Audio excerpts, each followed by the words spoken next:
নমস্কার, দেখছেন এবিপি আনন্দ। আপনাদের সঙ্গে আমি দেবস্মিতা। শুরু করছি সরগরম প্লাস। দেবস্মিতার সঙ্গে রয়েছি আমি শুভ্রজিৎ। দুর্নীতি থেকে আইন শৃঙ্খলা রক্ষা, অপরাধে জিরো টলারেন্স, অ্যাকশন মোডে মুখ্যমন্ত্রী শুভেন্দু অধিকারী। রাজনৈতিক সন্ত্রাস থেকে কাটমানি, মহিলাদের উপর অত্যাচার বন্ধে কড়া বার্তা দিয়েছেন শুভেন্দু অধিকারী।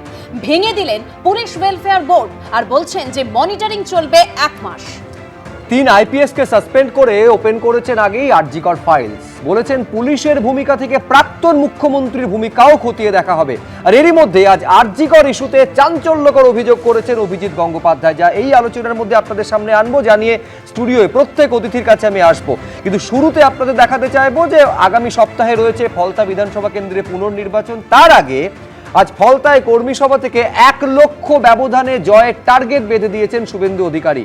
তৃণমূল প্রার্থী জাহাঙ্গীর খানকে ডাকাত বলে আক্রমণ শানিয়েছেন তিনি। দেখুন শুরুতে। পুনর্নির্বাচনে শুধু দেবাংশু পণ্ডাকে জেতানো নয়, 1 লক্ষের বেশি ভোটে জিতিয়ে আমাদের কাছে পাঠাবেন। 21শে মে বৃহস্পতিবার দক্ষিণ 24 পরগনার ফলতা বিধানসভায় পুনর্নির্বাচন। মুখ্যমন্ত্রী হবার পর প্রথমবার সেই ফলতাতেই কর্মী সভা করলেন শুভেন্দু অধিকারী। বেঁধে দিলেন টার্গেট, বার্তা দিলেন শান্তিপূর্ণ ভোটে। 1 লক্ষ মার্জিন চাই, আর চাই শান্তিপূর্ণ ভোট। কুকুর মানুষের পায়ে কামড়ায়, মানুষ কুকুরের পায়ে কামড়ায় না। আমরা ওই রকম জামাতি তৃণমূল নই। আমরা বলি না 4 তারিখে দুপুরের পরে ডিজে বাজবে। আমাদের রাজ্য সভাপতি বলেন অভিনন্দন যাত্রা করুন, অনিচ্ছুকের গায়ে আবির দেবেন না। 29শে এপ্রিল ভোট হয়েছিল দক্ষিণ 24 পরগনার ফলতায়। তবে ব্যাপক কারচুপির অভিযোগে সেই ভোট পুরোপুরি বাতিল করে দিয়েছে নির্বাচন কমিশন।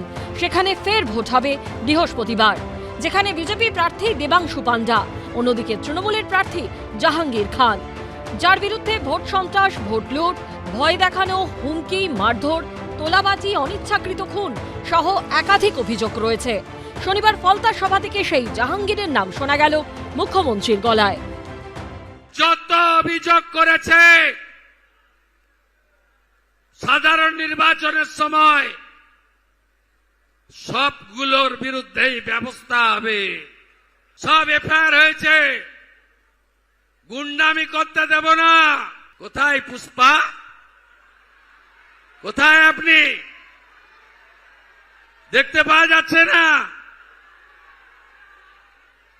2021 পোস্ট পোল ভায়োলেন্স, জাতীয় মানবাধিকার কমিশন 19 জনকে নটোরিয়াস ক্রিমিনাল ঘোষণা করেছিল, যার মধ্যে এই ভাইপোর জাহাঙ্গীরও ছিল। আমার উপরে ছেড়ে দিন, আমার উপর ছেড়ে দিন, আমি ওর দায়িত্বটা নিয়ে গেলাম। এদিন হুমকি সন্ত্রাসের বিরুদ্ধে ভোটারদের উদ্দেশ্যে বার্তাও দিয়েছেন মুখ্যমন্ত্রী। একটাই প্রশ্ন ছিল আমার, কতদিন ভোট দিতে পারেননি? বলল ভাইপো যতদিন এসেছে ততদিন ভোট দিতে পারিনি। এই পুনর্নির্বাচন শুধু একটা এমএলএ জেতানোর নির্বাচন নয়। ভারতবর্ষে ফলতা বলে একটি জায়গা রয়েছে যেখানকার প্রাপ্ত বয়স্ক ভোটার ভদ্রমণ্ডলী গত 10 বছর লোকসভা, বিধানসভা, পঞ্চায়েতে ভোট দিতে পারেনি। এর হিসাব হবে না? হিসাব হবে না? হ্যাঁ, আইন হাতে তুলে নেবেন না। উনি যেটা করছেন, উনি তো বিধানসভার মনোনয়ন দিতে দেবেন না, কারণ বিধানসভার প্রার্থীকে সরাসরি বলছেন ভোটের পর জেলে পড়ব। অনুব্রত মণ্ডলের পঞ্চায়েত মডেল যদি খারাপ হয়ে থাকে, আপনি ত্রিপুরায় পঞ্চায়েতে ঠিক কি মডেলটা নিয়েছিলেন? 99% জেতা প্রার্থীদের রাতারাতি, মানে 1 রাতের ব্যবধানে বাধ্য করেছিলেন বিজেপিতে যোগ দিতে। সে সিপিএম থেকে, কংগ্রেস থেকে, তৃণমূল থেকে যারা ছিল সবাইকে বাধ্য করেছিলেন। আর উনি তো বিধানসভার প্রার্থীকে বলছেন ভোটের পরে অ্যারেস্ট করবো। এই মর্নিং শোজ দ্য ডে। রবিবার ফলতার ফতেপুরে সভা করবেন বিজেপির রাজ্য সভাপতি শ্রমিক ভট্টাচার্য।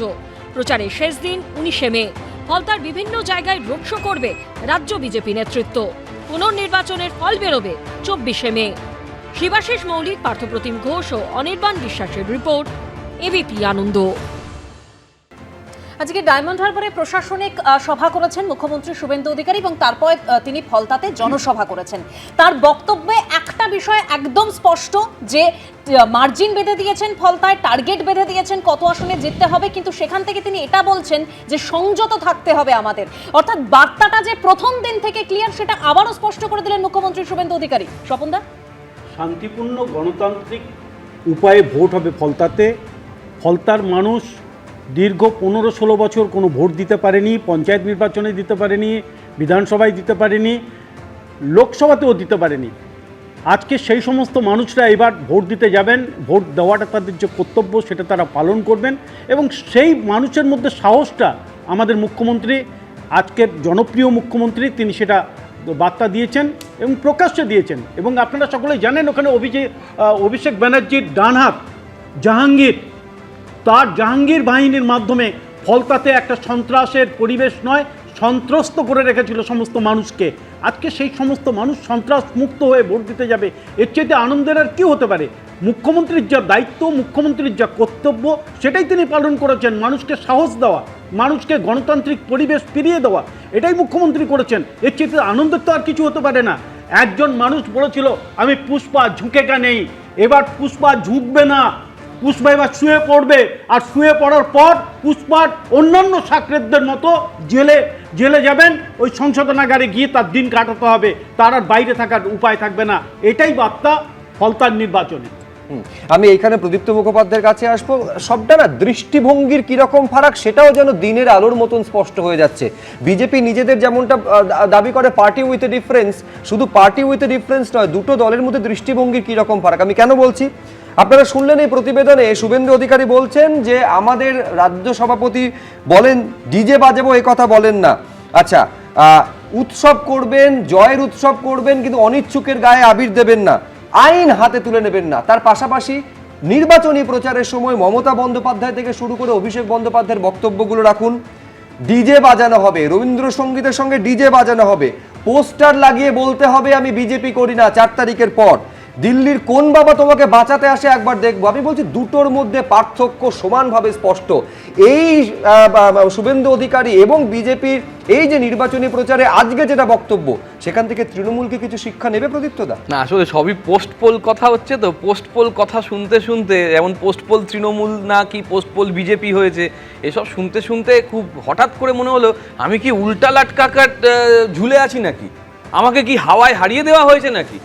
রাজ্য সভাপতির কথা তো বললেন, কিন্তু রিতেশ তিওয়ারি যখন বলছেন তৃণমূলের কাছে সোনার পাথর বাটি মনে হতেই পারে না, আমি তো তৃণমূলের কথা বলছি না, পোস্ট পোল তৃণমূলের কতটা তফাৎ, আমি তো তৃণমূলের কথা বলছি না। আমি বলছি যে রিতেশ তিওয়ারি কি বলেছেন, সে তো বিজেপির লোক। আমি বলছি যে আচ্ছা ঠিক আছে দাদা, শুনুন না, শুনুন, আমি বলেছি আমাদের স্বরাষ্ট্রমন্ত্রী কি বলে গেছেন, আমি বলেছি রাজনাথ সিং কি বলে গেছেন। এই যে হাওয়ায় হারিয়ে দেব, এই কথার মানে কি আমি জানি না। আমি জানি না যে উল্টা লাটকাকের কি সব করে দেবে তার মানে কি। আমি জানি না আমাকে মুসলিমরা ভোট দেয়নি, আমি মুসলিমদের হয়ে কোনো ফাইল সাইন করব না। আমি জানি না যে একটা চন্দ্রনাথ চলে গেলেন, সেই চন্দ্র চলে যাওয়ার পরে প্রিয়াঙ্কা টিবরেয়াল যখন বলছে এটা তৃণমূল করিয়েছে, মুসলিমরা করিয়েছে, এটা কোন কালচার? আসলে তুমি ঠিকই বলেছো, দৃষ্টিভঙ্গির একটা পার্থক্য আছে, ওই মুখ আর মুখোশের পার্থক্য। বিজেপির একটা আমি শুধু প্রদীপ্ত মুখোপাধ্যায়কে শুধু মনে করিয়ে দেবো, শুধু সাপ্লিমেন্ট করছি। এই যে ভ্যানিশ কুমার বলে জ্ঞানেশ কুমারকে তো মানে সব সময় আক্রমণ করেছেন, সেই একটা ভ্যানিশের কার্টুন শুধু ফরওয়ার্ড করার জন্য সেই যাদবপুর বিশ্ববিদ্যালয়ের অধ্যাপকের জীবনে যে কি অন্ধকার নেমে মানে রাজরোষে পড়তে হয়েছিল, এটা সকলে জানেন। উত্তর দিনাজপুরে দুজন ইতিমধ্যে গ্রেপ্তার হয়েছে, সেটাও নিশ্চয়ই তোমরা জানো। ইতিমধ্যে গর্গ চট্টোপাধ্যায় গ্রেপ্তার হয়েছে, সেটাও তুমি জানো। এবং সেক্ষেত্রে এখনো তিনি নির্দিষ্ট জায়গায় জেলে পড়ছেন। আমাদের বক্তব্য আইনের মতন নিশ্চয়ই চলবে, কিন্তু যে জায়গাগুলোর তার বিরুদ্ধে প্রথম কথা হচ্ছে ভয়ঙ্কর অভিযোগ, ইভিএম নিয়ে ভুল একেবারে বিভ্রান্তি ছড়ানোর অভিযোগ ছিল। দ্বিতীয় কথা হচ্ছে জেলে পচার কথা যদি বলতে হয়, আমাকে একেবারে অম্বিকেশ মহাপাত্র থেকে শিলাদিত্য চৌধুরী একের পর এক নামগুলো সামনে আনতে হবে। আমরা এটা শিখেছি বড়দের কাছ থেকে যে একটা, এবং এই প্যানেলেও বারংবার শিখেছি যে পুরনো কোনো ঘটনা যেটা খারাপ, অন্য রাজ্যের কোনো ঘটনা যেটা খারাপ, সেটা দিয়ে কোনো খারাপকে জাস্টিফাই করা যায় না। এবং ঠিক তৃণমূল তাহলে 34 বছর বছরের বাম শাসনের কথা, নিজেদের কথা বলতে গিয়ে কেন বারে বারে মনে করো তো? তখনকার কথাই তো বলছি যে আমরা যখন ওইগুলো জাস্টিফাই করার চেষ্টা করতাম বলে তোমরা বলতে, আমরা শুধু উদাহরণ দিতাম যে ওরা এরকম খারাপ করেছে। না আমি একটা জিনিস বুঝতে পারছি না, প্রদীপ তো অনেক কথা বললো, কিন্তু যে কথাগুলো বললো না, পোস্টপল ভায়োলেন্স 2021-এর পর কি কি ঘটেছিল, কতজন মানুষকে খুন করেছিলে, তোমাদের তোমাদের ন্যূনতম তোমাদের নৈতিক বোধ আছে, তোমাদের লজ্জা থাকলে তোমরা এই প্রসঙ্গ তুলতেই পারে না। সেই জায়গায় তুলিনি, যেখানে তোমাদের অভিষেক ব্যানার্জি অমিত শাহকে চ্যালেঞ্জ করছে 4 তারিখ থাকবেন আপনাকে দেখাবো, যেখানে চ্যালেঞ্জ করছেন যে আমরা কি করব কি বাজাবো, প্রত্যেককে ভয় দেখাচ্ছেন খুন করবেন বলে। আজকে যদি তৃণমূল কংগ্রেস জিততো, কয়েক হাজার মানুষকে তোমরা হত্যা করতে, ওই সে কথা তো তোমরা বললে না? কয়েক হাজার কয়েক লক্ষ মানুষকে ঘর থেকে একটা ঘটনা ঘটেনি, একটা ঘটনা ঘটেনি। বিজেপি ছেলেরা চুপ হয়ে আছে, বিজেপি ছেলেরা শান্তভাবে আছে, তাদের দলের নেতৃত্ব কথা শুনে তারা শান্তভাবে তৃণমূলের লোকেদের বুকে জড়িয়ে ধরে তাদের অফিসগুলো খোলাচ্ছে। মানে ভুলে যাচ্ছেন, বলছিলেন যে হয়তো বা কিন্তু এসব যদি হতো, কিন্তু পঞ্চায়েত ভোট তো আমরা দেখেছিলাম, তো হয়তো কিন্তু জায়গা নেই প্রদীপ্ত দা, সেখানে 50 জনের বেশি মানুষের প্রাণ চলে গিয়েছিল। রবীন্দ্রনাথ বাবু একটা লাইন ক্লোজ করে দিই স্যার, সরি, আমি বলছি সেদিনও আমি বলে গেছিলাম, তোমার চ্যানেলেও বলে গেছিলাম যে যারা দোষ করেছে তাদের চূড়ান্ত শাস্তি হোক। এখন আমাদের শুভেন্দু অধিকারী আছেন, 12,000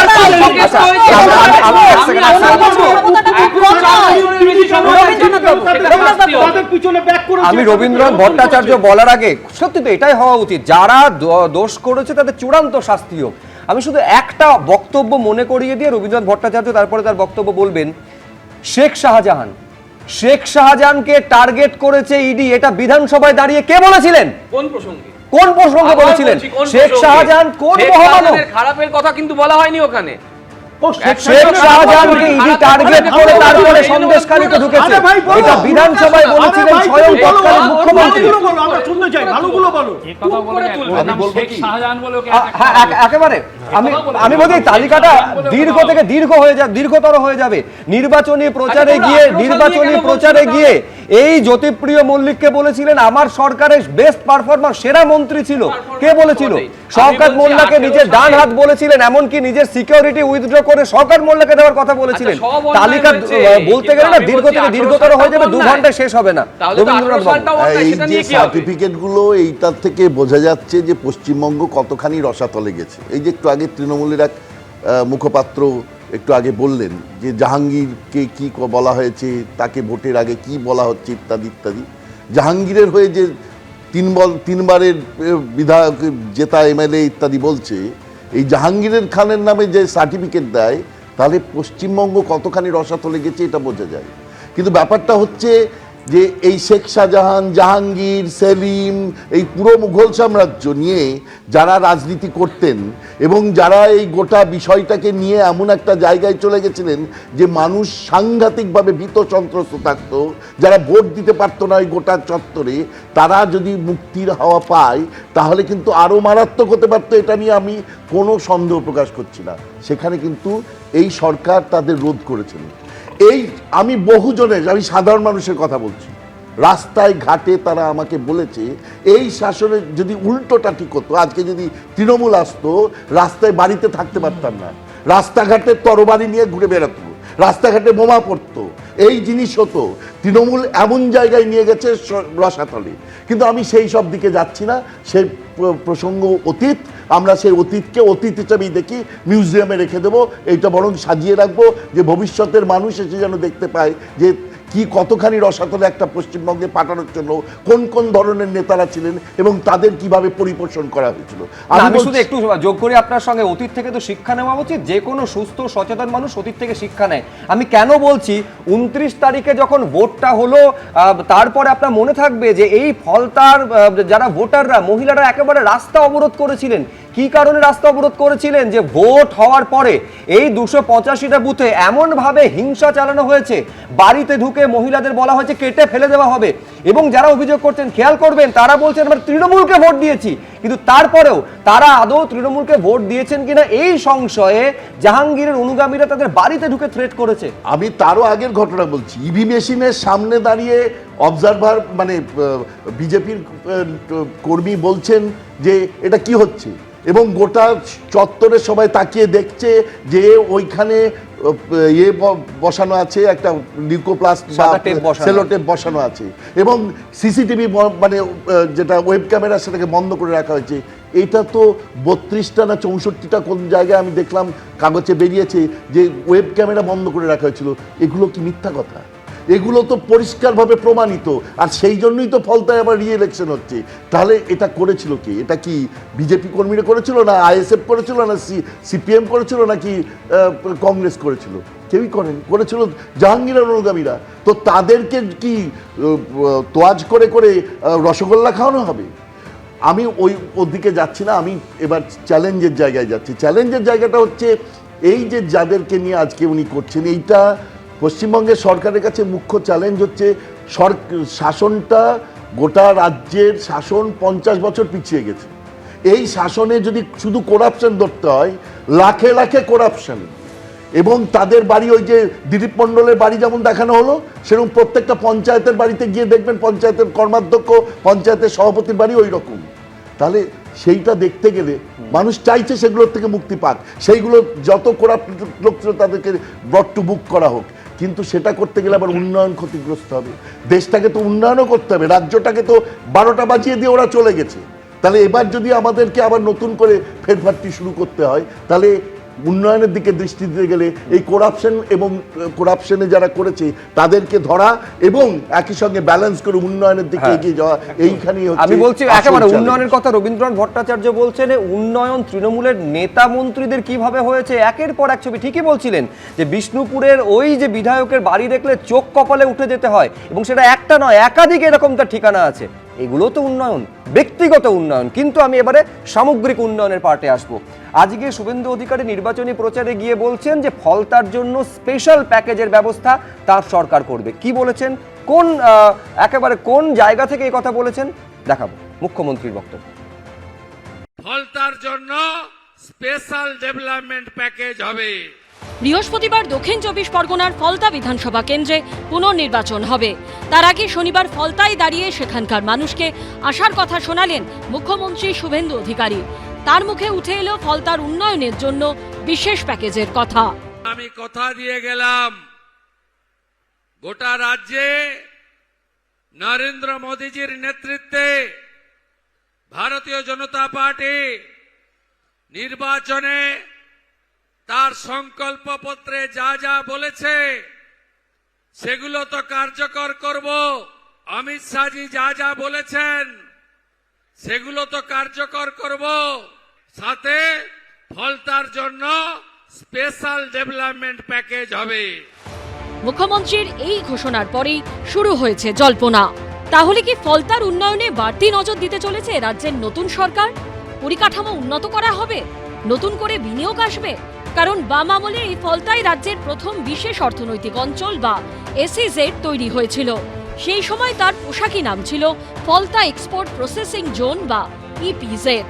কলকাতা থেকে প্রায় 50 কিলোমিটার দূরে হুগলি নদীর তীরে অবস্থিত এই বিশেষ অর্থনৈতিক অঞ্চলে ওই সময় ইলেকট্রনিক্স, পোশাক, খাদ্য প্রক্রিয়াকরণ এবং ইঞ্জিনিয়ারিং সামগ্রীর একাধিক কারখানা গড়ে উঠেছিল। কর্মসংস্থান হয়েছিল অনেক মানুষের। কিন্তু সেই ফলতা এসইজেডই এখন ধুঁকছে। এই পরিস্থিতিতে এদিন মুখ্যমন্ত্রীর মন্তব্যে নতুন করে বুক বাঁধতে শুরু করেছেন এলাকার বাসিন্দারা। নির্বাচন বিধি আছে, শুধু একটা কথাই বলবো, আমরা সংকল্পপত্রে কি বলেছিলাম, মহিলারা কত করে পাবেন, সব হবে, প্রত্যেকটা করে দেবো আমরা। না, এগুলো মুখে খুব সুন্দর সুন্দর বার্তা, কিন্তু কাজের ক্ষেত্রে কতটা ইমপ্লিমেন্টেড হচ্ছে আমরাও নজর রাখবো বিরোধী দল হিসেবে। আর যদি ইনি এটা সত্যি সত্যি বাস্তবায়িত করতে পারেন, মানুষ সাধুবাদ জানাবে। কিন্তু এইটা মুখে একরকম আর মুখোশ আরেক রকম। তো শুভেন্দুবাবু যেটা বলেছেন, যদি উনি বাস্তবায়িত করেন সাধুবাদযোগ্য, আর যদি সেটার বদলে দলতন্ত্র কায়েম হয়, মানুষ বিচার করবেন। এখন ফলতাবাসীর জনমত আগামী বৃহস্পতিবারের নির্বাচনে কোন দিকে যায় সেটাই দেখার। শিবাশিস মৌলিক ও অনির্বাণ বিশ্বাসের রিপোর্ট, এবিপি আনন্দ। দেখুন, রাজ্যে শিল্প আসবে, উন্নয়ন হবে, এটা আমরা প্রত্যেকেই চাই, কিন্তু এই যে 15 বছর কেটে গেল, অর্থাৎ যখন তৃণমূলের সরকার ক্ষমতায় ছিল তখন যে শিল্প আসেনি শুধু তা নয়, যারা ছিল তারাও কোথাও গিয়ে বিদায় নিতে বসেছে, একদম সেই চিত্র আমাদের সামনে আছে। কিন্তু এই জায়গা থেকে আমি একটু অনিলদার কাছে আসতে চাইবো। অনিলদা, মুখ্যমন্ত্রী শুভেন্দু অধিকারীর কাছে বার্তাটা মানে তিনি যেটা দিতে চেয়েছেন সেটা স্পষ্ট, যে শিল্প এবং উন্নয়ন যদি আনতে হয়, যেখানে পরিকাঠামো আমাদের উন্নত করতে হবে, তার পাশাপাশি আইন শৃঙ্খলা যেটা রক্ষা করতে পারা যায়নি, কার্যত দুষ্কৃতীদের মুক্তাঞ্চলে পরিণত হয়েছিল এই রাজ্য, সেই জায়গাটা ঠিক করতে হবে। এখান থেকেই মনে পড়ে যাচ্ছে সেই প্রাক্তন মুখ্যমন্ত্রী মমতা বন্দ্যোপাধ্যায় ইনফোসিসের ক্যাম্পাস উদ্বোধনের সময় একেবারে শওকত মোল্লাকে যেটা বলেছিলেন, যাতে কোনো রকম সমস্যা না হয়, কোনো রকম তোলাবাজি না হয়। দেবস্মিতা, একটা কথা বলছি, শিল্প আনতে গেলে একটা পরিবেশ আনতে হবে যাতে শিল্পপতিরা ভয় না পান। এমন একটা অবস্থা হয়েছে পশ্চিমবঙ্গের শিল্প করবেন কোত্থেকে। ভারতে কেন বিশ্বের মধ্যে একটা লিডিং ইন্ডাস্ট্রি টাটা, তারা actually industrialist not businessman. Industry করলেন, সেই তৈরি কারখানাটাকে যেভাবে ভাঙা হলো, আজকে বলছেন বিল্ডিং ভাঙা যায়নি, বেলঘরিয়ার একটা কামারহাটির ইনফ্রাস্ট্রাকচার ছিল না, কিন্তু টাটার কারখানা ভাঙার জন্য সামরিক তৎপরতায় কলকাতা থেকে জেসিবি নিয়ে গিয়ে ভাঙা হয়েছিল, অত সুন্দর একটা স্ট্রাকচার। কারণ এই যে মেসেজটা গেছে ডিস্ট্রাকটিভ, এর ফলে ইন্ডাস্ট্রির এই হয়েছে। আর ল অ্যান্ড অর্ডার বলছো, ল অ্যান্ড অর্ডার আমি বারবার বলেছি, বিভিন্ন সময় বারবার বলে এসেছি, তোমাদের চ্যানেলেও বলেছি, দেখো পুলিশ প্রশাসনকে যদি নিরপেক্ষভাবে কাজ করতে দেয়া হয় তাহলে কিন্তু সেটা পুলিশের মান সম্মান বাড়ে, শুধু তাই না, পুলিশের ফ্ল্যাগটা ওপরে ওঠে তাই না, সরকারের ভালো হয়, সরকারের সুনাম হয়, সে এফেক্টটা সুনাম পায়। কিন্তু প্রত্যেকেই কুক্ষিগত করে রাখতে চান। এখন তো পুলিশ প্রশাসনটাকে এমন খবরে পাঠিয়ে দিয়েছিলেন, এবং সুতরাং সিভিল অ্যাডমিনিস্ট্রেশনও ঢুকিয়ে দিয়েছেন এমন জায়গায়, সিভিল অ্যাডমিনিস্ট্রেশনে WBCS নিয়ে কথা উঠেছিল যে ইংরেজিতে ফেল, বাংলায় 18 পাওয়া লোক বিডিও হয়েছেন, আমরা বিশ্বাস করিনি। কিন্তু পরবর্তীকালে পঞ্চায়েত নির্বাচনের সময় এরা একজন বিডিও মহামান্য আদালতে গিয়ে যেভাবে কথা বলছিলেন, ম্যাম ম্যাম ম্যাম ম্যাম করছিলেন, এটা একটা বিডিওর কথা, নামের পাশে লিখবেন WBCS এক্সিকিউটিভ অফিসার। আমরা সাব ইন্সপেক্টর পিরিয়ডে গিয়ে আমরা হাইকোর্টে গিয়ে অনেক কসাসলি থাকতাম, ম্যাম ম্যামটা খুব ভালো, ভাগ্যে দিদি বলেননি। এখন তো মহামান্য আদালত অনেক লিবারেল এবং কনসিডারেট, নাহলে আমরা যে দেখেছি এইসব কথা বলে সঙ্গে সঙ্গে দেশের মহামান্য শীর্ষ আদালতে প্রধান বিচারপতির বেঞ্চে একজন মহিলা, মাননীয় মহিলা আইনজীবী খালি ইয়োর অনার বলেছিলেন, তার জন্য she was represented in the open court. আজকে এখানে যা চলছে, কোর্ট অনেক লিবারেল, কোর্ট যখন কিছু অ্যাডভান্স বলেননি, আমাদের কিছু বলার নেই। আর সিভিল অ্যাডমিনিস্ট্রেশনে আপনি বলছেন অ্যাডমিনিস্ট্রেশনটা কোথায় গেছেন, প্রদীপ্তবাবু আছেন, উনি অন্তত দৈত্যকুলে প্রহ্লাদ অবশ্য, অন্যদের মতো চিৎকার করেন না, হ্যাঁ নিজেরটা বলেন ঠিকই। আপনি চিন্তা করুন তো, আজকে আপনার এখানে অ্যাডমিনিস্ট্রেশনে করতে গিয়ে আজকে কতগুলো, একজন মুখ্য সচিব সিনিয়র IAS তার পেনশন বন্ধ হয়ে গেছে, একজন হোম সেক্রেটারি ফাইন হয়েছে, একজন OC 2 লাখ টাকা ফাইন হয়েছে ফলস কেস করার জন্য, আর ওনার নিজেরই 5 লাখ টাকা ফাইন হয়েছে, উনি তো সরকার থেকে দিয়েছেন। আর কতগুলো অফিসারকে মানে রেস্ট্রেন করেছে, খবরদার, মানে বলে দিয়েছে, রেস্ট্রিকশন দিয়েছে, আপনার কোর্টের পারমিশন ছাড়া কেস করতে পারবেন না। আজকে কতগুলো IPS অফিসারকে যে অবস্থা হচ্ছে, এটা অনেকের আমরা ডিসি ছিলেন, অনেকে তারা বোল্ডলি ডিসিশন নিয়েছে, আমরা যখন ইম্পার্শিয়াল ডিসিশন নিয়েছি আমাদের সাপোর্ট করেছেন, আজকে তাদের গায়ে কালি লেগেছে একমাত্র এনার মিস গভর্নেন্সের জন্য। এনার মিস গভর্নেন্সের জন্য আজকে এতগুলো IPS IAS এর গায়ে কালি লেগেছে। গভর্নেন্সটা কোথায় নামিয়েছেন উনি? সবই আমি একটা এই টোটালিটারিয়ান একটা টেন্ডেন্সি, ভিন্ডিকটিভ এবং হিপোক্রিট একটা ভাবে চালালে এই পরিণতি হয়। মানুষ একেবারে ফ্রাস্ট্রেটেড হয়ে গিয়েছিল। ঠিক 2011-র আগে যে পরিস্থিতি হয়েছিল, এখন ঠিক পরিস্থিতিটা এখানে আমরা এখানে বলেও গিয়েছিলাম, একজন উনি ছিলেন, তোমাদের চ্যানেলে বলেছিলাম, এখানে বসে একজন ছিলেন তৃণমূলের মহিলা, এই বলেছিলাম আপনার কিন্তু একজনের কথা বলেছিলাম, উনি কিন্তু হারবেন শ্যাম্পু করে, এবং মানে এমন ভাবে আমি স্বপনদের কাছে আরজি করে যে ঘটনাটা ঘটেছে, ইট ওয়াজ অর্গানাইজড ভ্যান্ডালিজম। আরজি করে আলাদাভাবে আমরা আসবো, কিন্তু আমি রাজাগোপাল ধর চক্রবর্তীর কাছে এইখানে একবার এই কারণে আসতে চাইছি, সেটা হচ্ছে এই যে তোলাবাজির কথা বারে বারে হচ্ছিল না, যে সিঙ্গুরের কথা সম্ভবত বলছিলেন অনিলদা, তোলাবাজি এই টাটা মোটরসের শোরুমে কয়েক মাস আগে তোলাবাজির কারণে যেভাবে ভাঙচুর, এমনকি মুখ্যমন্ত্রীকে পর্যন্ত চিঠি দিয়ে সুরাহা পাননি বলে অভিযোগ করেছিলেন তিনি। আমি আরেকটু লার্জার পার্সপেক্টিভে আসি, এইটা হচ্ছে আমার কাছে সেই ডকুমেন্ট যেটা রাজ্যসভায় শ্রমিক ভট্টাচার্য তিনি প্রশ্ন তুলেছিলেন। প্রশ্ন তুলেছিলেন যে কতগুলো শিল্প এই রাজ্য থেকে চলে গিয়েছে 11 থেকে 25 পর্যন্ত, তা তথ্য দিয়ে মিনিস্ট্রি অফ কর্পোরেট অ্যাফেয়ার্স তারা তথ্য দিয়ে জানাচ্ছে যে এই 14 বছরে 6,688টা তারা ঠিকানা বদলেছে। সেই জায়গায় যদি মুখ্যমন্ত্রী শুভেন্দু অধিকারী স্পেশাল প্যাকেজ থেকে কথা বলেন, তার মানে তো সম্ভাবনা তৈরি হয় যে বিনিয়োগ থেকে শুরু করে কর্মসংস্থানের। হ্যাঁ, দেখুন যে পশ্চিমবঙ্গে একটা নতুন উদ্যোগ চালু হয়েছিল SEZ, যেটা আমি ফলতে একটু ঢুকতে চাই ইচ্ছে করে। SEZ স্পেশাল ইকোনমিক জোন 2003 সালে বুদ্ধদেববাবু সেটাকে এগিয়ে নিয়ে গেছিলেন। এবং যদি চায়নার হিস্ট্রি দেখেন, চায়নায় যেহেতু আমাকে বহুবার যেতে হয়েছে, পড়াতে হয়েছে, সেখানকার চায়নাতে দেখবে যে ডেং জিয়াওপিং এই সেনজেন প্রভিন্সে SEZ-এর মাধ্যম দিয়ে চীনের যে আজকের এত বড় ইকোনমিক ডেভেলপমেন্ট হয়েছে, আমেরিকাও তার কাছে ভয় পাচ্ছে। আমেরিকান প্রেসিডেন্ট সেখানে আজকে গিয়ে যেতে বাধ্য হয়েছে, ভাই তোমরা যুদ্ধ থামাও ইরানে। সেই চায়নার অগ্রগতি SEZ-এর মাধ্যম দিয়ে এই সেনজেন প্রভিন্সে ডেং জিয়াওপিংয়ের চিন্তাধারার মধ্য দিয়ে আমাদেরও সেইভাবে একটা শুরু হয়েছিল। 300 একরের জমিতে অনেক কোম্পানি এসেছিলো, 200-300 কোম্পানি এসেছিল, ভালোই চলছিল। কিন্তু দেখুন এখন যেটা অবস্থা ঢুকছে একেবারে, ওখানকার জেটিও ভেঙে গেছে, কিচ্ছু নেই, সব শেষ। এই যে একটা আউটলুক, আমি SEZ-এর ইচ্ছেই বললাম, সেখানে একটা হলদিয়ার পরে যেটা ছিল মানে যেটার একটা পটেনশিয়াল ছিল চাকরি দেবার, সেটা তো দেখা গেল ভেঙে দেওয়া হলো। এবং টাটারা এলো। টাটারা যখন এলো তখন কিন্তু একটা টাটা আসা মানেই কিন্তু একটা নতুন ইন্সপিরেশন, অনুপ্রেরণা। এবং টাটা আসলে আরও 5টা কোম্পানি আসতে পারে।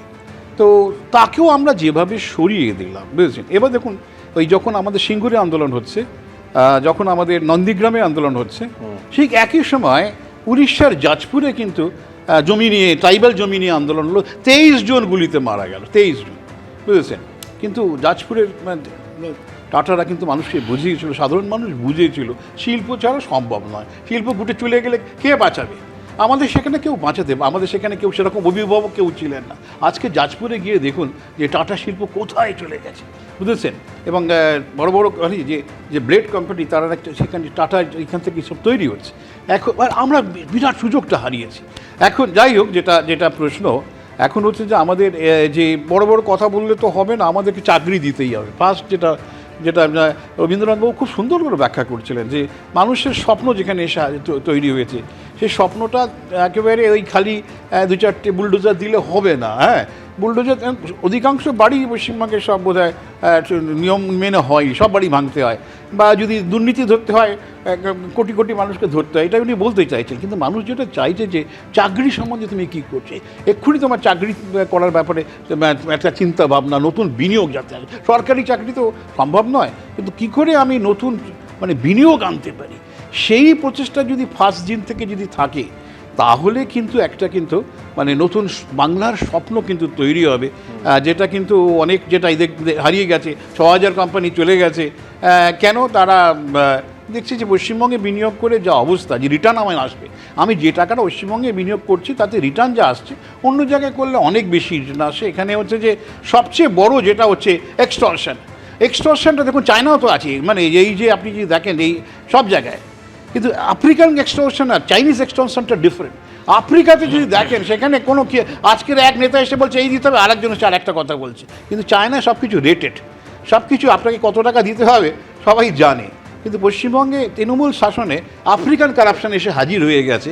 তার ফলে আমরা এই এক্সটর্শন এমনভাবে তার পরিধি বিস্তার লাভ করেছে, আপনি তো বলে দিলেন 6000 কোম্পানি, আরও যারা আছে তারা হয়তো চলে যেত। যাই হোক, নতুন করে পরিবর্তনের চিন্তা ভাবনায় হয়তো তারা হয়তো কী করবেন, তারা আগামী দিন ঠিক করবেন। কিন্তু প্রথম আমি যেটা বারবার বলতে চাই যে সিদ্ধান্তটা কিন্তু রাজনৈতিকের চেয়ে অর্থনৈতিক ব্যাপারটা যদি বেশি গুরুত্ব পায়। এখন যেহেতু ভোট নেই, এখন ওই রাজনৈতিক ব্যাপারগুলোকে নিয়ে জোর দিয়ে তো লাভ নেই। আপনি অর্থনৈতিক ব্যাপারটাকে জোর দিন, একই সঙ্গে প্যারালালি অন্য কাজগুলো সাধারণ মানুষ আসবো, প্রদীপ্ত আসবো আমি অবশ্যই। তবে আমরা প্রতিটা সাধারণ মানুষ যেটা চাই, শিল্পের যে রাজ্যে খরা রয়েছে সেই খরাটা কেটে যাক। কিন্তু দেখুন, সাধারণ মানুষ চাকরি পাক বা না পাক, তাদের চাকরির জন্য বাইরে যেতে হোক বা না হোক, নেতাদের কিন্তু পকেট ভরেছে। আর সেক্ষেত্রে একেবারে মুখ্যমন্ত্রী শুভেন্দু অধিকারী তিনি বলছেন যে সমস্ত ফাইলস খোলা হবে। একেবারে ভাইপো প্রসঙ্গ টেনে এনে আক্রমণ শানিয়েছেন তিনি। কি বলেছেন তিনি, দেখাবো এই প্রতিবেদন। ভাইপো বাবু, কালকে প্রপার্টি লিস্ট আনলাম কলকাতা কর্পোরেশন থেকে। আপনার লিপসের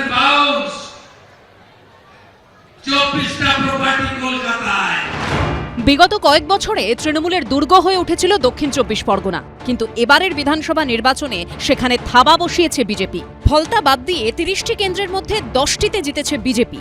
বৃহস্পতিবার পুনর্নির্বাচন হবে ফলতায়। শনিবার সেখানে জনসভা করে তৃণমূলকে আক্রমণ শানালেন মুখ্যমন্ত্রী শুভেন্দু অধিকারী। মাননীয় ভাইপো বাবু,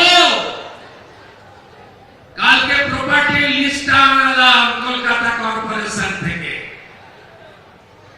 আপনার লিপস এন্ড বাউন্স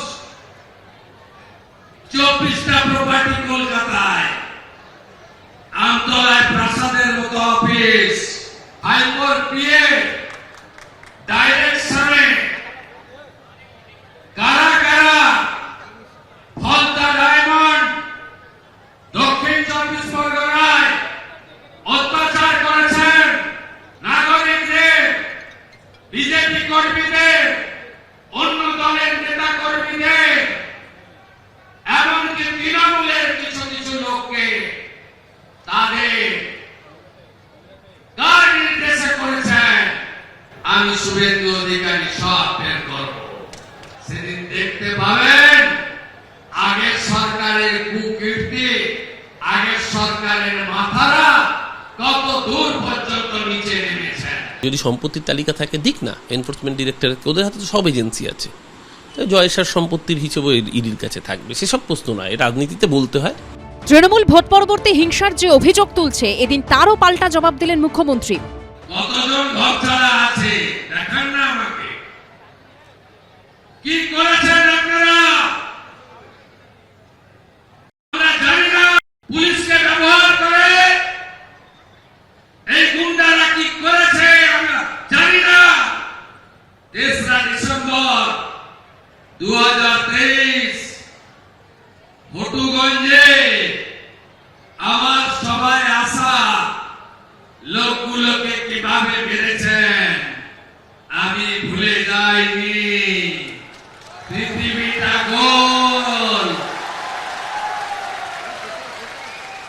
চিরদিন কাহারও সমান নাহি যায়। ভুলবো কি করে এগুলো? মানুষ তো শুধু চেয়ারে বসে যায়নি, মানুষ বিচার চেয়েছে। পুলিশকে বলেছে খাতা পেন নিয়ে কাল থেকে বসুন। গত 5 বছর বা তারও আগে যত অত্যাচার হয়েছে অভিযোগ নিতে হবে, এফআইআর করতে হবে, গ্রেফতার করতে হবে, কোন গুন্ডা বাড়িতে থাকবে না। এদিন ডায়মন্ড হারবারে শুভেন্দু অধিকারীর সঙ্গে দেখা করতে যান এলাকার তৃণমূল বিধায়ক পান্নালাল হালদার। মুখ্যমন্ত্রী আসছেন, আমি মনে করি একজন বিধায়ক হিসেবে আমার তাকে স্বাগত জানাই। এমএলএ পান্নালাল হালদার আমাকে স্বাগত জানাতে গেছে।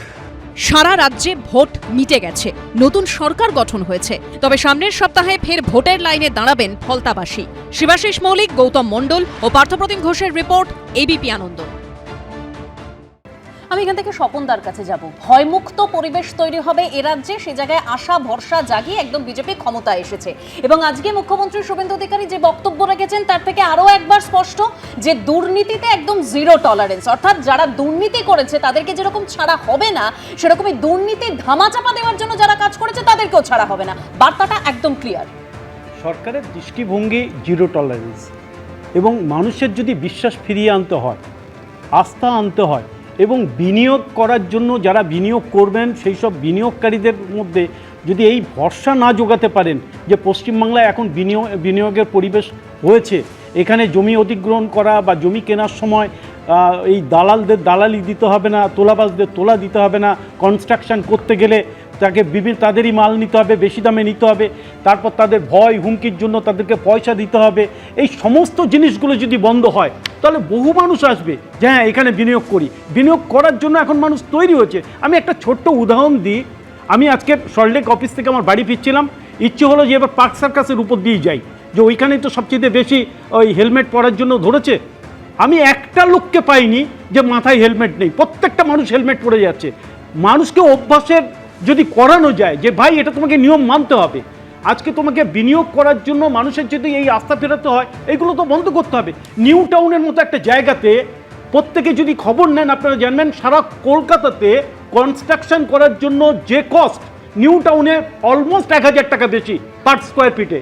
কারণটা কি? কারণ ওখানে বেশি তোলা দিতে হয়। এই যে পরিবেশটা এরা তৈরি করে দিয়েছিল, আমরা এটা দিনের পর দিন দেখিয়েছি। নিউ টাউন থেকে বিভিন্ন জায়গায় যে সিন্ডিকেটের যে দৌরাত্ম্য চলে, কিভাবে মানুষকে হ্যারাসমেন্টের শিকার হতে, আমরা সেই ছবি আমরা বারবার দেখিয়েছি। আমি শুধু নিউ টাউনের কথা বলছি না, গোল পার্কে একজন অধ্যাপক, তিনি আমেরিকায় থাকেন, তার একটা বাড়ি আছে। এদের এক কাউন্সিলর তার গুন্ডাদের দিয়ে সেই বাড়িটাতে বললো আমরা পার্টি অফিস করে দেবো, আমাদেরকে এত টাকা দিতে হবে। তারপর তিনি ওখানে এসছেন, শুধুমাত্র পুলিশ কমিশনার ছিলেন গৌতম চক্রবর্তী, তিনি ফোন করে থানাকে বললেন এটা কি হচ্ছে। আচ্ছা, আপনি এক আমি আরেক চক্রবর্তীর কথা বলি, তিনি সমরেশ চক্রবর্তী, মহান সেই তৃণমূল কাউন্সিলর। তিনি তার দাবি মতন প্রমোটার তাকে টাকা দেয়নি বলে একেবারে মেরে তাকে রক্তাক্ত করেছিলেন, এবং তারপরে দিনের পর দিন, মাসের পর মাস সেই কাউন্সিলরকে পুলিশ খুঁজে পায় না। সেই কাউন্সিলর তারপর নিজের ইচ্ছে মতন আদালতে আসেন, তারপর জামিন নিয়ে চলে যান। সেই সমরেশ চক্রবর্তীকে কিন্তু গ্রেফতার করেছে পুলিশ। সম্বন্ধে শেষ করেন। আমরাও বলছি এই সমস্ত শ্রেণীকে আমরাও খুঁজে পাচ্ছি না এখন। যারা এই ধরনের কাজ করছিল তারা নেই। এই যে কিছুক্ষণ আগে বলছিল আমাদের বহু লোক ঘর ছাড়া, আপনারা খবর নিন, 99.99% যারা হুমকি দিয়েছেন, যারা মারধর করতেন, যারা মানুষের উপর গুন্ডামি করতেন, তারা আগেই সব পালিয়ে গেছে। আর এরা যদি পালিয়ে যায়, এরা যদি বাংলাদেশে পালিয়ে যায়, আমরা তো তুলে আনতে পারবো না, ধরে আনতে পারবো না। আমরা চাই তোমরা ভাই যেখানে গেছো সেখানেই থাকো, তোমাদের মতো গুন্ডাদের জায়গা পশ্চিমবাংলায় নেই, তোমাদের ফেরারও দরকার নেই। তৃণমূল যদি ভাবে ওইসব গুন্ডাদের এনে পশ্চিমবাংলার পরিবেশ খারাপ করবে, তো তৃণমূলদের জন্য একটা ব্যবস্থা মমতা ব্যানার্জি নিজে করেছেন, সেটা বারুইপুরে একটা ভালো সংশোধনাগার করেছেন। আমরা আপনাদের সকলের ঠিকানা বারুইপুরের সংশোধনাগার করে দেবো, এটাও আপনারা মনে রাখবেন। পশ্চিমবাংলার পরিবেশ বিনিয়োগের পরিবেশ হয়েছে, বেকাররা চাকরি পাবেন, মানুষ সুস্থভাবে বাঁচতে পারবেন, মা বোনেরা রাত বিরতে বেরোতে পারবেন, প্রত্যেকটা মানুষ একটা ভালো পরিবেশে থাকতে পারবেন। মাত্র 8 দিনের মধ্যে সরকার যে কাজ করতে পারে, সদিচ্ছা থাকলে পুলিশকে দিয়েও কাজ করানো যেতে পারে, পুলিশ নিরপেক্ষভাবে কাজ করতে পারে, আপনারা অবাক হয়ে যাবেন। আমাদের বিজেপির লোকেরাও যারা হুমকি দিয়েছে তাদেরকেও আমরা গ্রেফতার করেছি। ঘরছাড়াদের বারে বারে অভিযোগ যেটা তৃণমূলের তরফে করা হয়, বিধানসভায় দাঁড়িয়ে মুখ্যমন্ত্রী বলেছেন এই ঘরছাড়াদের তালিকায় একজনও যদি অভিযোগ মুক্ত থাকে, মানে সাধারণ মানুষ হয়, কিন্তু পুলিশ এবং বিজেপি বিধায়করা সসম্মানে বাড়িতে ফিরিয়ে দিয়ে আসবেন। কিন্তু পোস্টপোল ভায়োলেন্স বা হিংসা যাদের অভিযোগ রয়েছে এবং এই তালিকায় রয়েছেন 2021-এর পোস্টপোল ভায়োলেন্সে, তাদের সবার ঠাঁই কিন্তু হবে জেলে। একদম। এই ঘর ছাড়ার আগে তোমরা বলছিলে কোম্পানি ছাড়া, যে 6600-র বেশি কোম্পানি ছেড়ে গেছে, এবং তুমি তথ্য দিলে যে শ্রমিকবাবু যেটা বলেছেন মিনিস্ট্রি অফ কর্পোরেট অ্যাফেয়ার্সের। আমি সকল দর্শকদের অনুরোধ করবো, তৃণমূলের কথায় তো আজকাল কেউ বিশ্বাস করে না, বিশেষ করে টিভিতে বসে। আমি সরাসরি নন্দীগ্রামে চলে যাব। মুখ্যমন্ত্রী এসে পৌঁছেছেন,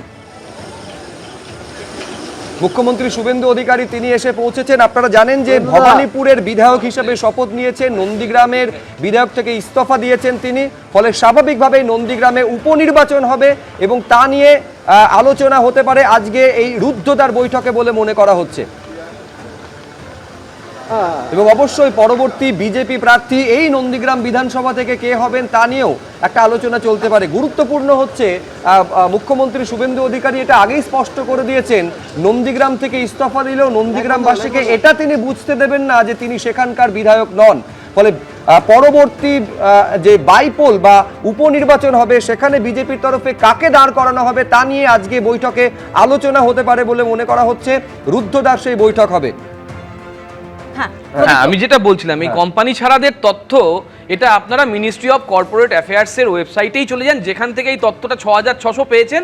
সেখানে দেখবেন, ঠিক একই প্রশ্ন করুন, 11 থেকে 25 কত কোম্পানি পশ্চিমবঙ্গে নতুন এসছেন, দেখবেন 1,46,000 ছিল যেটা 2011-এ, সেটা হয়ে গেছে 2,56,000। 2,56,000। টাটা নিয়ে কথা হচ্ছে, টাটা হিটাচি, টিসিএস এবং টিসিএস, সেই টিসিএস এ 56 শিল্পের জোয়ার এসেছে, কর্মসংস্থানে ভেসে গেছে, কাউকে কোনো একেবারে মাইগ্রেশনে যেতে হয় না। এই একদম ছবি তৃণমূল এটাকেই সামনে রাখার চেষ্টা করে। আমি তো কেন্দ্রীয় সরকারের তথ্য দিচ্ছি, যে তথ্য নিয়ে চর্চা হচ্ছে। শেল কোম্পানি, আচ্ছা শেল কোম্পানি তাড়িয়ে দিন, শেল কোম্পানি তাড়িয়ে দিন, শেল কোম্পানি তাড়িয়ে দিন। ওই 6600 শেল কোম্পানি, দাদা আপনি এতক্ষণ বলেছেন, আমি তো একটা কথা বলিনি। আপনারা তো ক্ষমতায় আছেন, টিভিতে আগের বারেও আমাদের শুনতে হতো, এখনো শুনতে হয়। বিচার সভা বসেছে তো, মানুষ বিচার করেছে তো, এবার আপনিও যদি সেখানে বিচার করতে পারেন আমাদের বলতেই আমি বলছি অবশ্যই প্রদীপ্ত মুখোপাধ্যায় তথ্য দেবেন, কিন্তু আমি বলছি এত শিল্পের জোয়ার যে পরপর রাজনৈতিক সভা থেকে তৎকালীন মুখ্যমন্ত্রীকে এই বার্তা দিতে হয় যে চাকরি না পেলে, কর্মসংস্থান না হলে ভাবনার কি আছে, একটা কেটলি নেবে, একটা মুড়ি বলবে, বেঁধে দিতে বলবে, তারপর চপ নিয়ে বলবে একেবারে যেখানে স্টেশনের ধারে বসে বিক্রি করতে।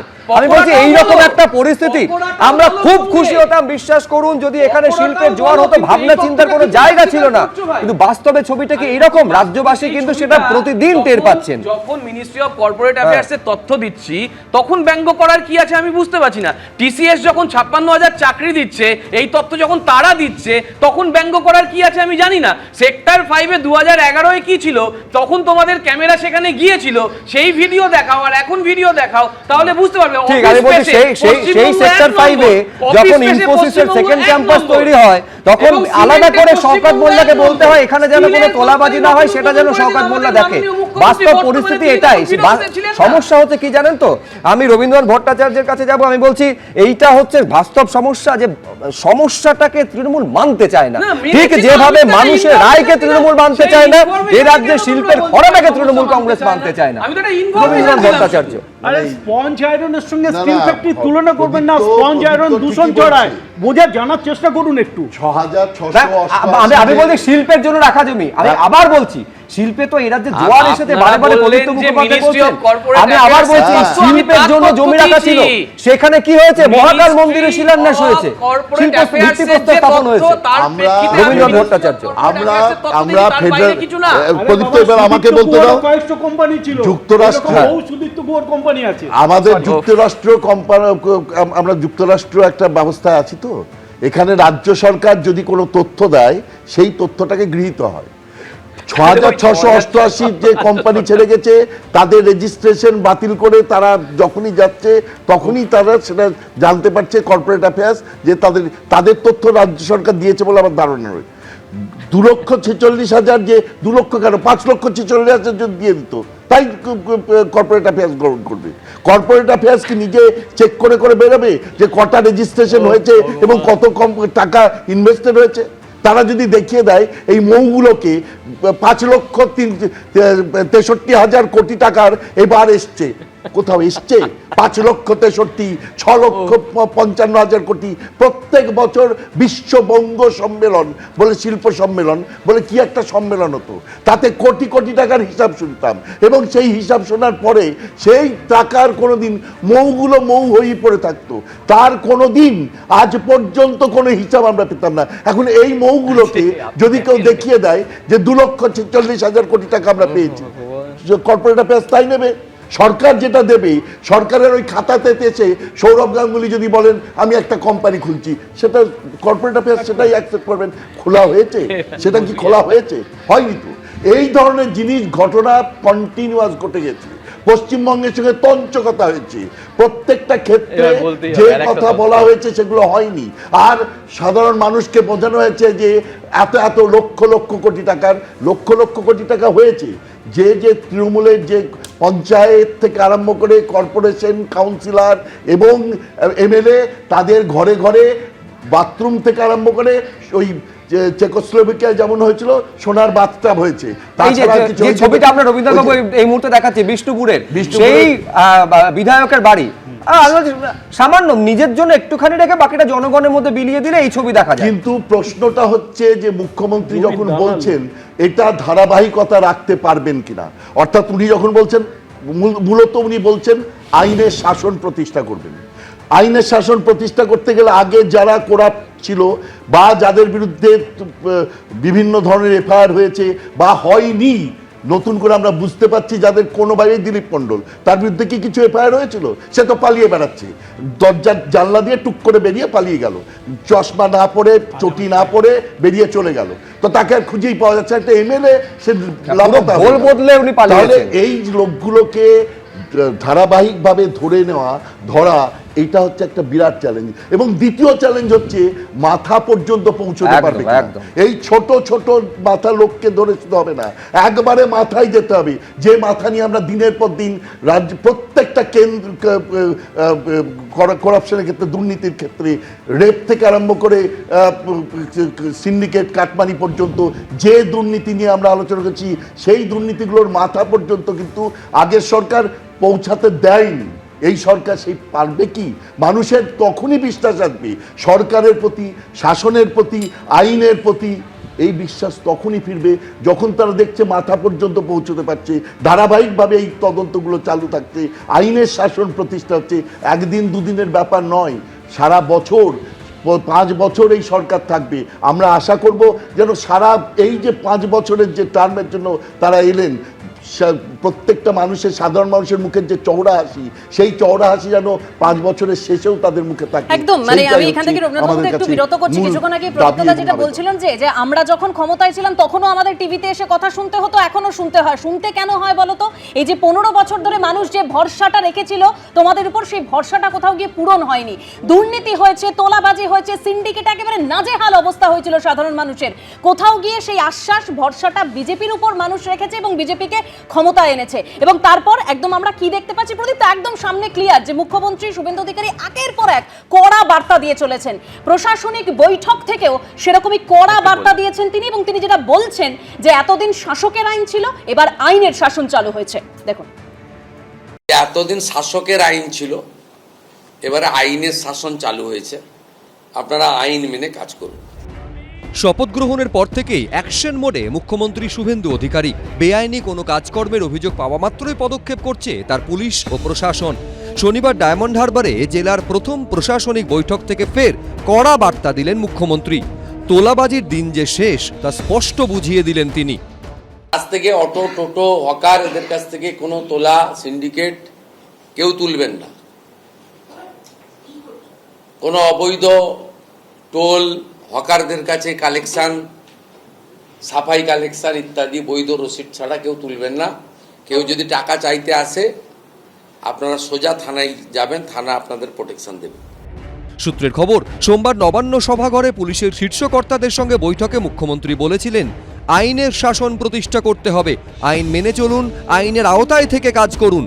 শনিবার ডায়মন্ড হারবারের প্রশাসনিক বৈঠকে মুখ্য সচিব, স্বরাষ্ট্র সচিব, রাজ্য পুলিশের ডিজি, এডিজি আইন শৃঙ্খলা, এডিজি দক্ষিণবঙ্গের মতো শীর্ষস্থানীয় পুলিশ আধিকারিকদের পাশাপাশি ভার্চুয়ালি উপস্থিত ছিলেন রাজ্যের সমস্ত থানার আইসি ও ওসিরা।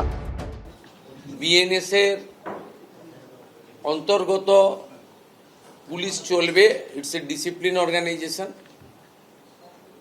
গত 5 বছর পলিটিক্যাল অ্যাট্রোসিটি, পলিটিক্যালি যে ভায়োলেন্ট হয়েছেন, যারা সাফার করেছেন, তারা তথ্য প্রমাণ এবং কেউ যদি ইনজুরি হয়ে থাকেন, মেডিকেল থাকে, তার তথ্য প্রমাণ ডকুমেন্ট দিয়ে, আর যাদের কাছে তথ্য প্রমাণ নেই, পুলিশ তদন্ত করে দেখবে অভিযোগ সঠিক কিনা। সরকারি প্রকল্পে সুবিধে নিতে যদি ঘুষ দিতে হয়, সেক্ষেত্রেও কড়া ব্যবস্থা নেওয়ার হুঁশিয়ারি দিয়েছেন শুভেন্দু অধিকারী। কেন্দ্র এবং রাজ্য সরকারের কোনো স্কিম পেতে গিয়ে কাউকে পয়সা দিতে হয়েছে, কাটমানি দিতে হয়েছে, ঘুষ দিতে হয়েছে, সেক্ষেত্রে আমরা দুটো ইলেকট্রনিক্স ডকুমেন্টকে এনকারেজ করেছি। একটা হচ্ছে পেটিএম এ পেমেন্ট, আর একটা হচ্ছে অ্যাকাউন্ট ট্রান্সফার, আরটিজিএস, এনএফটিএস করে টাকা ট্রান্সফার। একেই বলেছি আমরা এই ডকুমেন্ট পেলে অ্যারেস্ট করে দিতে, মানে এর আর কিছু ডকুমেন্ট লাগবে না।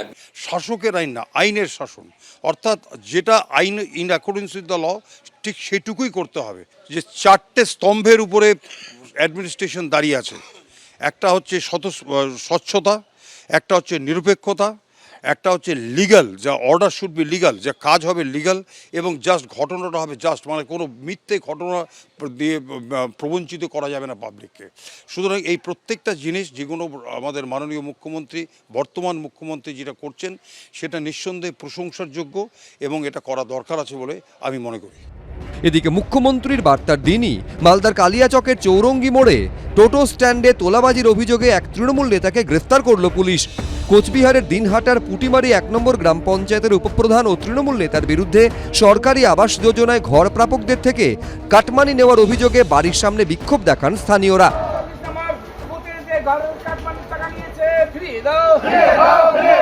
কত টাকা নিয়েছিল? 10। ঘর পেয়েছেন কি? ঘর পেয়েছি। তো এখন কি চাচ্ছেন, কি জন্য এসেছেন এখানে? যে টাকাটা নিয়েছে ওই টাকাটা আমরা ফেরত চাই। শনিবার ফলতার পর 20শে মে অর্থাৎ বুধবার উত্তরবঙ্গ সফরে যাচ্ছেন মুখ্যমন্ত্রী শুভেন্দু অধিকারী। মুখ্যমন্ত্রীর দফতর সূত্রে খবর, সেখানে শিলিগুড়িতে প্রশাসনিক বৈঠক করবেন। এরপর যাবেন উত্তরকন্যায়। 21শে মে বৃহস্পতিবার শিলিগুড়ি থেকে ফিরে দুর্গাপুরে রাঢ়বঙ্গের প্রশাসনিক বৈঠকে যোগ দেবেন মুখ্যমন্ত্রী। পার্থপ্রতিম ঘোষ, শিবাশিস মৌলিক, ময়ূখ ঠাকুর চক্রবর্তী, এবিপি আনন্দ।